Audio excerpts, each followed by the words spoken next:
Notre secours est dans le nom du Seigneur qui a fait le ciel et la terre. 1 Samuel chapitre 15, le retour de l'anathème. J'espère que vous prenez autant de plaisir que moi à lire et à commenter ces passages. C'est extraordinaire de finesse, psychologique, narratif, il y a tout.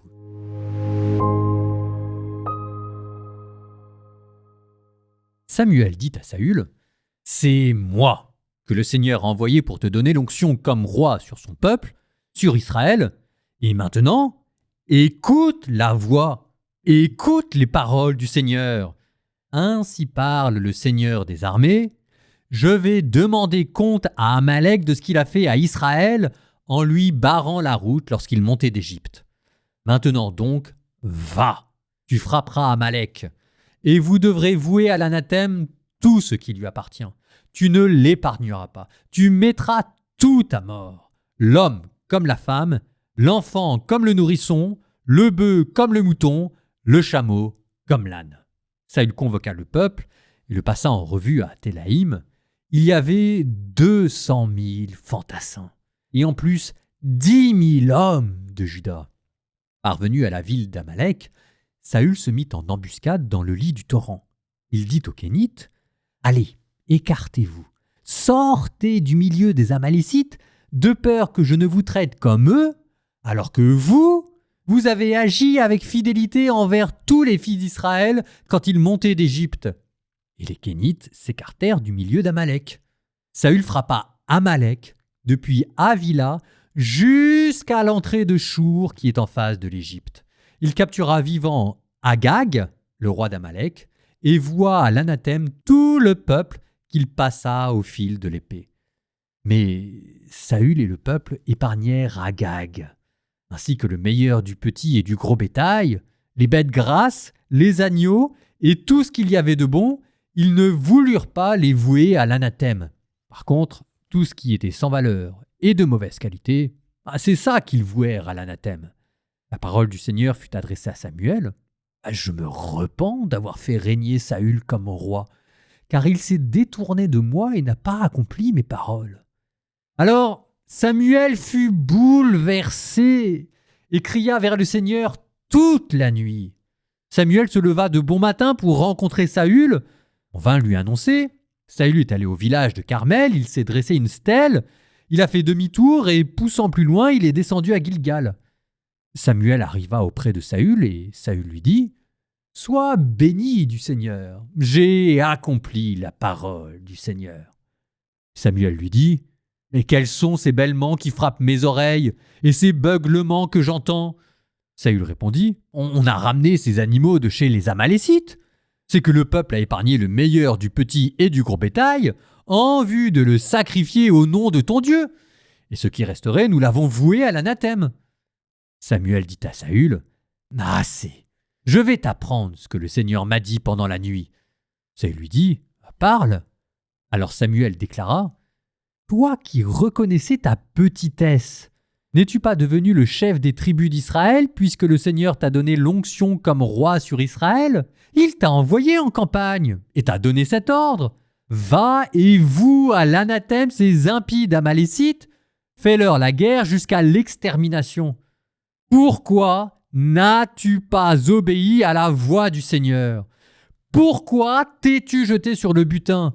Pourquoi as-tu fait ce qui est mal aux yeux du Seigneur? » Saül répondit à Samuel, « Mais j'ai obéi à la voix du Seigneur. Je suis allé là où il m'envoyait. J'ai ramené Agag, roi d'Amalek, et j'ai voué Amalek à l'anathème. Dans le butin, le peuple a choisi le meilleur de ce qui était voué à l'anathème, petit et gros bétail, pour l'offrir en sacrifice au Seigneur ton Dieu à Gilgal. » Samuel répliqua, « Le Seigneur aime-t-il les holocaustes et les sacrifices autant que l'obéissance à sa parole? Ah oui, l'obéissance vaut mieux que le sacrifice, et la docilité vaut mieux que la graisse des béliers. La révolte est un péché comme la divination.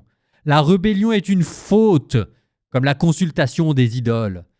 Parce que tu as rejeté la parole du Seigneur, lui aussi t'a rejeté. Tu ne seras plus roi. » Saül dit à Samuel, « J'ai péché en transgressant l'ordre du Seigneur et tes paroles. C'est que j'ai eu peur du peuple, et je lui ai obéi. Maintenant, je t'en prie, enlève mon péché. Reviens avec moi, que je me prosterne devant le Seigneur. » Mais Samuel répondit à Saül, « Je ne reviendrai pas avec toi, puisque tu as rejeté la parole du Seigneur. Le Seigneur t'a rejeté, pour que tu ne sois plus roi sur Israël. » Comme Samuel se détournait pour partir, Saül saisit le pan de son manteau qui fut arraché. Alors Samuel lui dit, « Aujourd'hui le Seigneur t'a arraché la royauté sur Israël, et il l'a donnée à ton prochain qui vaut mieux que toi. Pourtant, celui qui est la splendeur d'Israël ne se dément pas ni ne se repent pas. N'étant pas homme, il n'a pas à se repentir. » Saül dit, « J'ai péché. Mais daigne pourtant m'honorer devant les anciens de mon peuple et devant Israël. Reviens avec moi, pour que je me prosterne devant le Seigneur ton Dieu. » Samuel revint à la suite de Saül, qui se prosterna devant le Seigneur. Samuel dit, « Amenez-moi Agag, roi d'Amalek. » Agag vint à lui tout heureux, il se disait, « Vraiment, l'amertume de la mort s'est écartée. » Mais Samuel lui dit, « De même que par ton épée, des femmes ont été privées de leurs enfants, et de même parmi les femmes, ta mère sera privée de son enfant. » Et Samuel exécuta Agag devant le Seigneur à Gilgal. Samuel s'en alla à Rama, et Saül remonta chez lui à Gibéa de Saül. Samuel ne revit plus Saül jusqu'au jour de sa mort. En effet, Samuel avait pris le deuil à cause de Saül, et le Seigneur s'était repenti d'avoir fait régner Saül sur Israël. Nous avions dit dans notre précédent commentaire que Samuel était parti boudé, vexé par l'attitude de Saül. Mais Samuel n'est pas chien et veut laisser une dernière chance à Saül. Sympa, non? Et c'est ainsi que Samuel retourne voir Saül pour lui demander de faire la guerre contre les Amalécites. Alors, la guerre, dans le contexte là du livre, semble venir de nulle part et on se dit, mais qu'est-ce que les Amalécites ont fait? Les Amalécites, c'est pas des gentils. On les a vus dans l'Exode, on les a vus en Deutéronome. Ce sont des pillards qui ne cessent de tomber sur des proies faciles. On admettra donc que la guerre est justifiée. Et Samuel demande non seulement de faire la guerre contre les Amalécites, mais de les vouer, on l'attendait, à l'anathème. C'est le retour de notre grande question de l'anathème. Mais souvenez-vous, on en a parlé, on en a reparlé, on a tout décortiqué. Donc, si vous avez encore des questions là-dessus, je vous renvoie sur les nombres, sur le Deutéronome. Là, je prends simplement notre conclusion. Je vous avais dit qu'à chaque fois qu'il était question d'anathème, c'était pour signaler que l'anathème n'était pas respecté. C'est exactement ce qui se passe ici. En parlant de l'anathème, petite parenthèse aussi, vous avez vu Saül qui par délicatesse, et cette fois-ci c'est à mettre à son crédit, il y avait parfois un côté de magnanimité chez Saül. Souvenez-vous, il avait épargné les Vauriens. Là, il épargne les Kénites. Allez, écartez-vous, sortez du milieu des Amalécites. Alors les Kénites, ça ne dit probablement plus rien à personne, mais les Kénites, c'est la famille de Jéthro, le beau-père de Moïse. Les Kénites représentent ce qu'il y a de beau dans les nations, une droiture, une honnêteté, une authentique recherche spirituelle, tandis que les Amalécites représentent ce qu'il y a de mauvais dans les nations, la facilité, l'idolâtrie, le pillage. Saül est en train d'offrir une porte de sortie aux justes parmi les nations pour qu'ils échappent à l'anathème. Et ceux qui restent dans les Amalécites, ce sont précisément les hommes mauvais. Et c'est ça ce qu'il faut prendre en compte quand on parle d'anathème. On a essayé de sauver les innocents. Et alors là, pour l'anathème, quand même, Saül... C'est difficile de le sauver. On nous dit qu'il voue à l'anathème tout ce qui n'a aucune valeur. Merci Seigneur. C'est ce qu'on me disait au noviciat. On n'est pas obligé à chaque fois qu'on parle à Dieu de lui offrir uniquement ce qui ne va pas dans notre vie, mais parfois on peut aussi lui offrir de belles choses. Et donc il refuse de vouer à l'anathème et le roi et le bétail qui est riche et gras. Alors le roi, on pourrait dire que c'est par magnanimité, mais à partir du moment où Saül vient d'exterminer une armée entière, ça n'a pas beaucoup de sens de dire qu'il a voulu sauver le roi. Non, en fait, probablement qu'il a voulu le sauver pour pouvoir l'utiliser comme monnaie d'échange, ou bien, et je pense que c'est plus crédible, parce qu'il a reconnu dans le roi des Amalécites son alter ego, son égal, et qu'en épargnant le roi, c'est aussi lui-même qu'il veut épargner. Aujourd'hui, c'est moi qui l'épargne, demain, c'est lui qui m'épargnera. Et le peuple épargne le bétail, et là on peut quand même raisonnablement se dire que c'est par amour du luxe. Arrive Samuel. Saül commence par feindre l'innocence, il commence par le saluer. Oh, magnifique, comment tu vas, etc. Samuel n'est pas dupe. Qu'est-ce que j'entends?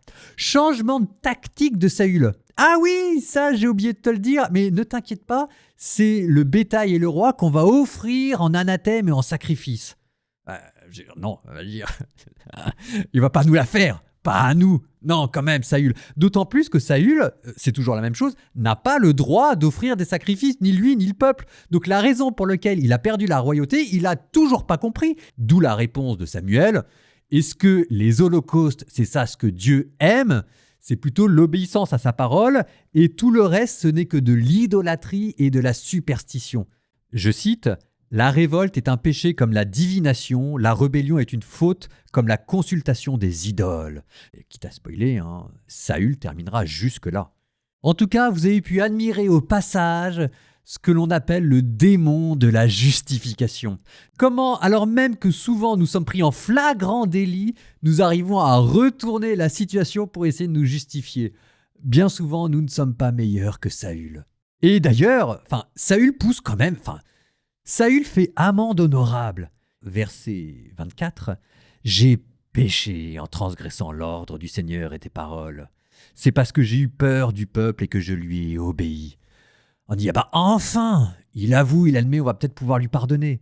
Sauf qu'il continue comme ça. Maintenant, je t'en prie, enlève mon péché, reviens avec moi. Extraordinaire. S'il demande pardon, c'est pas du tout parce qu'il est désolé. C'est parce qu'il n'a pas envie de perdre la face devant les hommes. Non mais je suis désolé, il n'y a rien à sauver là-dedans. D'ailleurs, Samuel s'en va, Saül lui arrache un morceau de son vêtement. Un jour, plus tard, on verra David arracher un morceau du vêtement de Saül. La boucle sera bouclée, ce qui est en train de se passer maintenant trouvera un jour son achèvement dans le remplacement de Saül par David. Nous terminons par un psaume. Psaume 69. Mon Dieu, viens me délivrer. Seigneur, viens vite à mon secours. Qu'ils soient humiliés et déshonorés ceux qui s'en prennent à ma vie, qu'ils reculent couverts de honte ceux qui cherchent mon malheur. Que l'humiliation les écrase, ceux qui me disent c'est bien fait. Et tu seras l'allégresse et la joie de tous ceux qui te cherchent. Toujours ils rediront Dieu est grand ceux qui aiment ton salut. Je suis pauvre et malheureux, mon Dieu, viens vite. Tu es mon secours, mon libérateur. Seigneur, ne tarde pas.